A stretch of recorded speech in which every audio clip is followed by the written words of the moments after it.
It's been a devastating conflict for 18 months. Russia is determined to take over Ukraine, change their government, and make Ukraine back into the puppet state that they had been during the course of the Soviet era.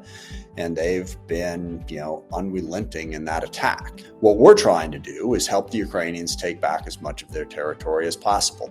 And, they've made some progress in that. They continue to make progress today.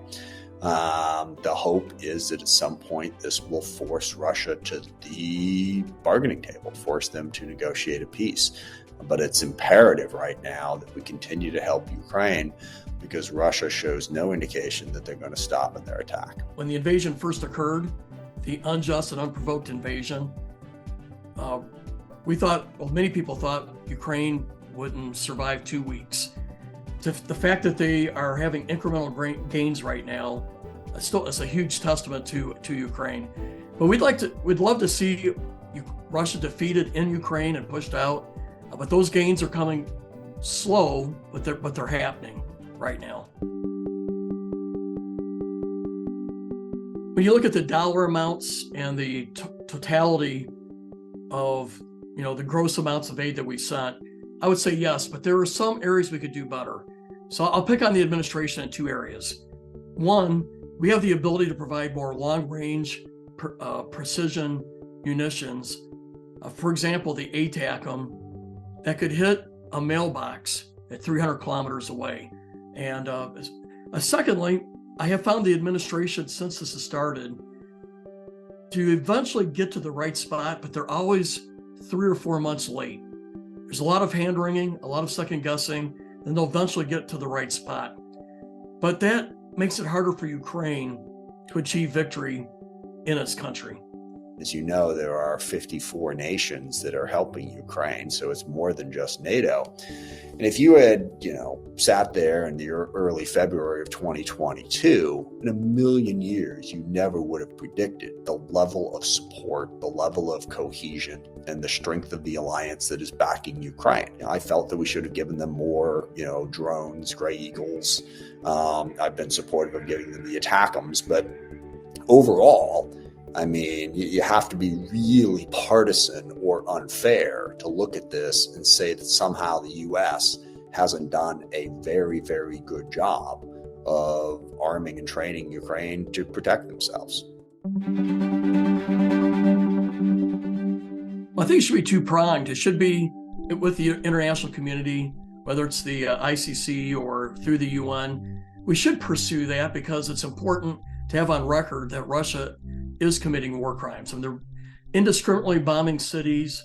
They've kidnapped now roughly 18,000 Ukrainian children and dispersed them throughout Russia. There's been rape, torture, you name it, with what they've done. But I also think America itself could do more. Our administration should be continuously highlighting the criminality and the human rights abuses that's being committed against the Ukrainians. This is a minority viewpoint. I am much more interested in pushing Russia out of as much of Ukraine as possible and ending this war. And I get it. The war crimes are, horrific. But I think it would be the wrong policy to back Russia so far into a corner that they have no incentive whatsoever to ever stop. So I think we got to be real careful about how we do that. I don't foresee a scenario where we submit U.S. forces or put U.S. forces in Ukraine in particular combat. Our goal would be to avoid a direct war right now with Russia. Now, granted, we have a NATO, so if the administration or if the Putin administration does the same thing with the Baltics, it's a different story. But I don't see a scenario where we should put in U.S. troops. The policy is protect Ukraine so that a sovereign democratic Ukraine will remain. 2, don't get into a war with Russia.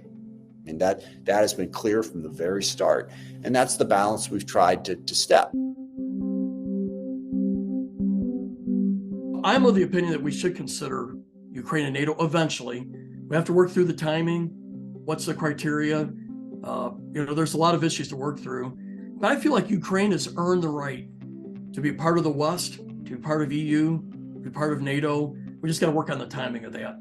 Putin is using that as an excuse for his war. Gosh, if they just would agree not to join NATO, then I wouldn't feel threatened and I wouldn't do this.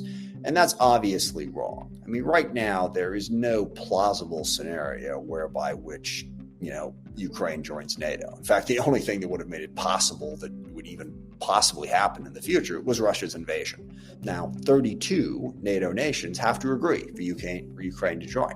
When we get to the point where we're talking about peace, at the end of the day, no other country can ever have veto power over who joins NATO and who doesn't join NATO. That is for us to decide. This is a battle of wills. And at some point, Putin's got to say this war was wrong and that it's unwinnable. He's going to have to stop this invasion and pull back. What is it going to take for him to do it? I am not sure. But we have to keep the pressure up and give Ukraine the weapons they need so that at some point, the leadership of Russia is going to say, this is unwinnable. The price has been too high. Let's stop. And this has happened before. They did it in Afghanistan. How it realistically can end is if Ukraine is successful, and they are beginning to be successful in retaking territories, and then force Russia to the bargaining table. But until Putin is convinced that his maximalist goals in Ukraine are not achievable,